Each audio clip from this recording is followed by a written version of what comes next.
السلام عليكم ورحمة الله وبركاته. إيلون ماسك أغنى رجل في العالم وأحد أذكى الرجال في العالم. هذه المرة يحاول أن يستغل ذكاءه لتحطيم أحد أكبر المشاريع السعودية الموجودة حاليا، ألا وهي استحواذ المملكة العربية السعودية على حوالي 65% من لوسيد موتورز. هذه الشركة العملاقة التي تعتبر المنافس الوحيد حاليا في السوق لشركة تسلا. لذلك حين يهاجم أغنى رجل في العالم ومالك شركة تسلا المملكة العربية السعودية ومشروعها لوسيد، فهنا يجب أن نطرح أكثر من علامة استفهام ونتساءل: لماذا هذا الهجوم في هذا الوقت بالضبط؟ يقول إيلون ماسك أنه لولا المملكة العربية السعودية، وبالتحديد قال لولا الأموال السعودية، لانهارت شركة لوسيد موتور، وأن القيمة الحقيقية فقط لهذه الشركة ككل هي ما استثمر فيها من قبل السعوديين، أي الاستثمار السعودي. وصف إيلون ماسك الشركة بأنها الشركة الميتة، وأنها فقط ما زالت في الإنعاش أو ما زالت على قيد الحياة فقط بسبب الأموال السعودية. بالمناسبة، هذه صورة لمصنع لوسيد في المملكة العربية السعودية، مصنع كبير ينتج سيارات كثيرة، وهذه الصور للسيارات التي يتم صناعتها داخل هذا المصنع. ثم هذه الصورة لليوم الذي دشن فيه المصنع من قبل مجموعة من الوزراء السعوديين. ما يمكن القول بالنسبة لإيلون ماسك، لا شك أنه أحد أذكى المستثمرين في العالم، ولكنه أحيانا كثيرة يستعمل السذاجة للمتتبعين، السذاجة لأولئك المستثمرين الصغار أو حتى أولئك الذين يستعملون البورصة وغير ذلك، لأن تصريحاته تكون مؤثرة.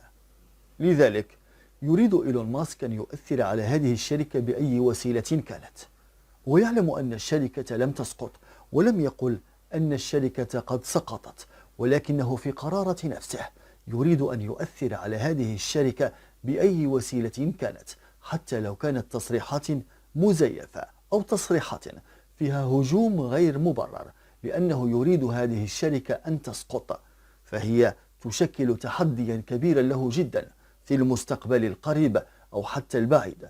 لذلك يسعى إيلون ماسك لأن تكون شركته تسلا هي الشركة المهيمنة في كل العالم، وأن تسقط لوسيد في أقرب وقت ممكن. لذلك يحاول جاهدا أن تسقط هذه الشركة، حتى لو كان بتصريحات فيها الكثير والكثير من التضليل. المدير أو الرئيس التنفيذي لشركة لوسيد قال: فكرة أن لوسيد تخسر 300 ألف دولار عن كل سيارة تبيعها فكرة سخيفة. نحن الآن نخسر لأننا نتوسع في جميع مصانعنا، مبالغ كبيرة تستثمر للتحضير لصناعة السيارات العائلية جرافيتي. هذه المبالغ هي استثمار في المستقبل لضمان امتلاك لوسيد لقاعدة إنتاج صلبة. إذا لاحظتم معنا أعزائي المشاهدين، فأي مشروع يهدد أحد مشاريعه يشرع بالتشكيك به ومهاجمته، مستغلا قاعدة شعبية كبيرة على تويتر والملايين من المهووسين به على وسائل الإعلام تردد كلامه دون أي إثبات أو دليل أو برهان أو إثبات. فللعلم مجرد أن تنجح شركة لوسيد في السوق السعودية يعتبر إنجاز ضخم جدا ونجاح مبهر، سيكون ربما القاعدة لنجاحها في باقي العالم، حتى لو افترضنا أنها تخسر الآن. وذلك لأن السوق السعودي في السيارات في المنطقة هو الأضخم على الإطلاق. أكبر سوق للسيارات في المنطقة هو السوق السعودي بدون أي شك. والدليل على أن إيلون ماسك خائف من هذا المشروع السعودي العملاق هو قوله في بداياته أنه سيشجع أي شركة تدخل في مجال صناعة السيارات الكهربائية، بل قال أن كل براءات الاختراع الموجودة لدى شركته تسلا ستكون متاحة للجميع.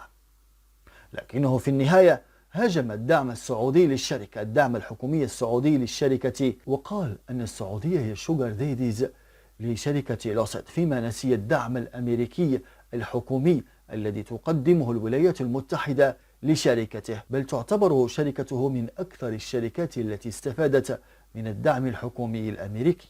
وفي آخر نقطة نقول أن السعودية لم يسبق لها أن دخلت في مشروع فاشل، بل كل المشاريع التي تدخل فيها المملكة العربية السعودية تدرسها دراسة جيدة. وتصريح إيلون ماسك مردود عليه، وهدفه بالأساس هو التشويش على سمعة المنافس المباشر في المجموعة الاستراتيجية بكل بساطة، لأنهم يستهدفون نفس العميل، والعائد على الاستثمار والوصول إلى نقطة التعادل لن تظهر إلا بعد سنوات. لوسيد ستكون الأفضل عما قرب، والسعودية لا تدخل في أي استثمار فاشل أبدا.